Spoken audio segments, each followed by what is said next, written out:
Et maintenant, c'est parti pour cet effet parallaxe. C'est comme ça que ça s'appelle. Ça va être un défilement qui va être différent du défilement de base qu'on a quand on scrolle, comme ça, vous voyez, quand on scrolle, donc les éléments passent devant nous. Et là, on va avoir une image en fait qui va être fixée au fond. Et on va venir la découvrir quand on va scroller comme ça. Vous allez voir que c'est relativement simple à faire. Donc on vient ici. Alors on peut le faire en JavaScript, mais il existe une façon très simple en CSS et c'est celle-là que je vais vous montrer aujourd'hui. Donc on vient d'abord ici et on vient se faire une section parallaxe. Alors encore une fois, pas ça, tac, tac. CTRL-C, section parallaxe. Je grossis un peu, hop, hop, nickel. Et donc ici, on va faire une section avec la classe parallaxe, tout simplement, qui est le nom de cet effet-là, et p.parallaxe.txt, comme ça. Et à l'intérieur, on va écrire courage en majuscule, comme ça. Courage en majuscule. Ok.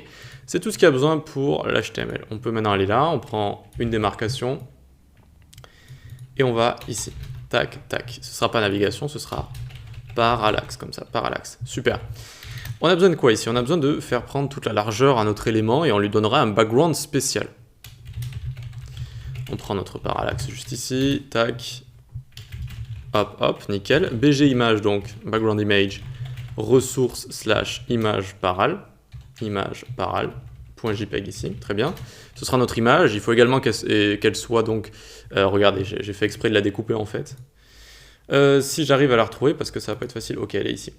C'est une image qui doit être évidemment plus longue que haute, donc plus large que haute, elle doit être en format paysage, comme ça si vous voulez, et il faut qu'elle soit également pas très haute justement, il faut qu'on puisse scroller dedans, et donc c'est vraiment un type d'image spécial. Ici j'ai pris une image grande en fait, et j'ai fait exprès de la découper comme ça. Du coup ce sera toute cette partie-là qu'on verra. Voilà, toujours important de bien choisir ces images. Background attachment fixed, et donc c'est ça qui donne cet effet, ça va fixer notre image par rapport à notre scroll et par rapport au reste du site. Donc c'est ça qui est important, background attachment fixed comme ça. Et puis un BG position center, c'est-à-dire qu'on sera centré sur le centre de l'image. Width 100%, même si ça prend déjà 100% vu que c'est un display block. 8 400 pixels. Display flex,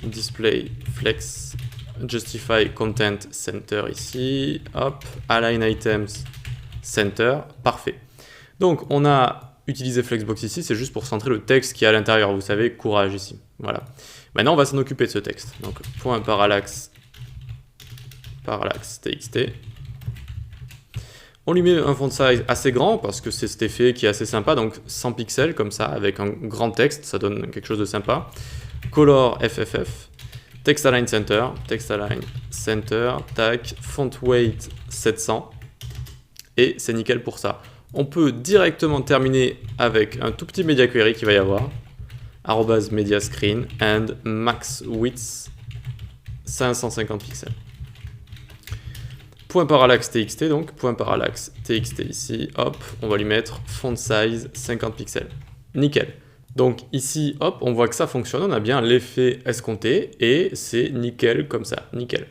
Ici, j'ai mis une couleur blanche, évidemment, vu que le fond est sombre, on essaye toujours de garder ce système de contraste, toujours un bon contraste. Et donc, on va pouvoir passer à la suite et on pourra scroller ensuite, donc ce sera la section tarif ici. À tout de suite.